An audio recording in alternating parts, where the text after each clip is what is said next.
Bonjour docteur. Bonjour monsieur. Comment vous appelez docteur? Je m'appelle Michel Tinish Koch.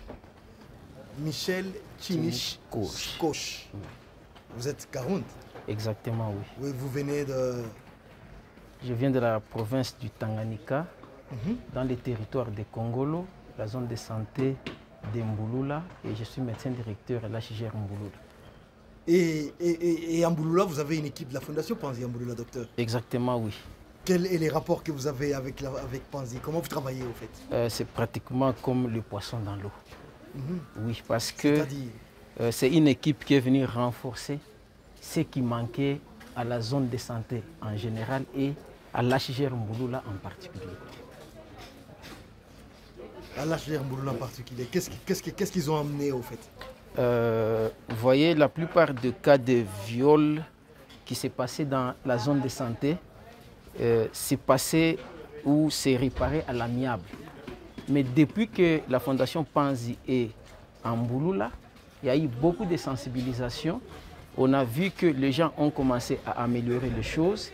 Et à part ça, il y a eu aussi beaucoup de cas de fistules qui ont été diagnostiqués et pris en charge sur place. Les cas de rectocèle, cystocèle et prolapsus qui ont été pris en charge sur place par l'équipe de Panzi qui est venue de Bukavu à Mbouloula. Et docteur, avoir plus de 10 personnes qui ont voyagé de Tanganyika jusqu'à Bukavu pour la formation, est-ce que on le fait habituellement, vous l'avez fait habituellement dans RDC ou dans le pays? Bon, non, ça fait vraiment très longtemps que j'ai vu une équipe partir de là vers ici en formation. Et je pense que ça c'est la deuxième ou troisième promotion qui est venue ici à Panzi en formation. Deuxième promotion? Exactement, oui. Et quelles sont les conséquences de ceux-là qui sont formés et lorsqu'ils rentrent sur terrain? Est-ce que vous voyez le résultat? Merci beaucoup, les résultats sont là et sont positifs. Parce que chaque fois qu'il y a une équipe qui descend pour une formation, au retour, on commence par restituer à l'équipe qui est restée. À part la restitution, ils se mettent aussi à mettre en pratique tout ce dont ils ont appris sur place. Et il y a un résultat positif? Exactement, oui. Docteur, la dernière fois, dans la campagne qu'on a exercée en Mbouloula, il y a près de 150 personnes, femmes qui ont été soignées des fistules et des prolapsus. C'est pratiquement un très grand taux par rapport à ce qu'on constate dans les autres aires de santé. Quelle est la raison spécifiquement pour Mbouloula? Merci beaucoup. Par rapport à la zone de santé de Mbouloula, je pense que la grande difficulté que nous avons, c'est la prise en charge des femmes lors de l'accouchement. Généralement, les femmes préfèrent aller s'accoucher dans la communauté par les dames qui ne sont pas bien recyclées, qui n'ont pas appris à accoucher les autres. Et c'est à partir de là qu'il y a beaucoup de problèmes qui naissent, des fistules et autres. Parce que la plupart des cas de fistules que nous avions pu contracter là chez nous sont des fistules obstétricales. Et justement, qui dit obstétrical, c'est dû à au travail d'accouchement prolongé et obstructif. Ce qui a fait qu'il y a beaucoup de cas de fistules là chez nous. Et avec la formation que vous avez reçue, vous pensez bien améliorer?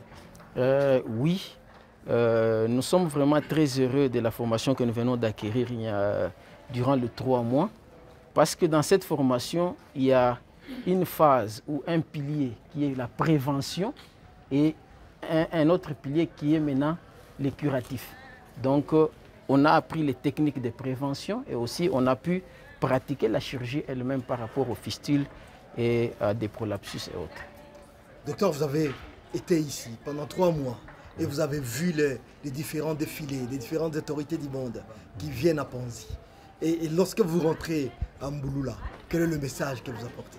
Sincèrement, c'est vraiment l'honneur pour notre pays, la RDC, et pour l'Afrique entière. Parce que quand on voit les gens défiler, ça voudrait dire qu'il y a vraiment un leadership quelque part qui fait que tout ce monde-là soit attiré vers notre pays. Il y a un problème aussi dans notre pays qu'il faudrait normalement relever. Je pense, avec la politique doit suivre aussi le système de santé qui doit changer pour que réellement la santé de la communauté soit améliorée au maximum. Et à tous ceux-là qui viennent au docteur Mukwege, si vous avez une parole à lui adresser, qu'est-ce que vous lui diriez, docteur? Sincèrement, des cœurs ouverts, je dis merci au professeur Denis Mukwege, le prix Nobel. Je l'encourage dans la lutte qu'il est en train de mener, qu'il fonce vraiment. Je sais que la main de Dieu sera avec lui et de grandes choses sont au-devant de lui. Juste une question de curiosité, docteur. Oui. Il y a des professeurs qui ont proposé à ce que le docteur Mukwege puisse se présenter comme candidat président de la République en RDC. Est-ce que vous pensez que c'est opportun? Pour moi, c'est opportun, oui. Parce que la façon dont j'ai vu la gestion de la chose, donc la gestion de l'hôpital Panzi, ça prouve que c'est quelqu'un qui peut aussi bien gérer le pays. Nous avons besoin de gens comme lui dans ces pays pour que les choses puissent décoller. Docteur, nous vous disons merci. Merci beaucoup, c'est nous qui vous remercions.